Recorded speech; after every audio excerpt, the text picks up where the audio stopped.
సూర్యకాంతిని యాంత్రిక శక్తిగా మార్చే విధానం సార్. ఇది ఎండలో పెట్టినప్పుడు సూర్యకాంతి వీటి మీద పడి పరావర్తనం చెంది ఇక్కడ కేంద్రీకృతం అవుతాయి సార్. కేంద్రీకృతమయ్యి ఇందులోని వేడి గాలి ఒక్కసారిగా పైకి రావడం వల్ల ఈ టర్బైన్ తిరుగుతుంది.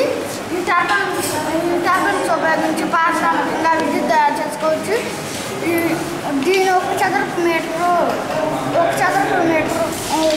శక్తి 2 కెరియర్లో ఉంటుంది సార్.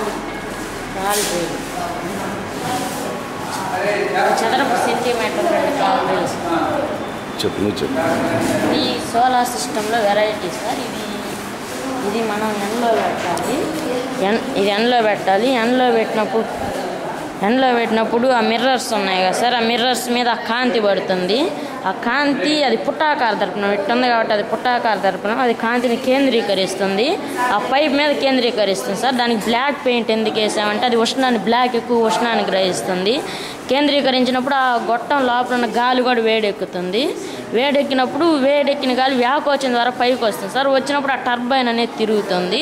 మళ్ళీ కొత్త గాలి మనం ఒక స్టాండ్కి ఇట్లా అమర్చాం కాబట్టి మళ్ళీ కొత్త గాలి కింద నుండి మళ్ళీ పైపులోకి వెళ్తుంది సార్.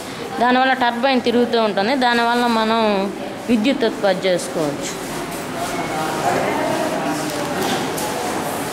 ఏ స్కూల్ అమ్మా?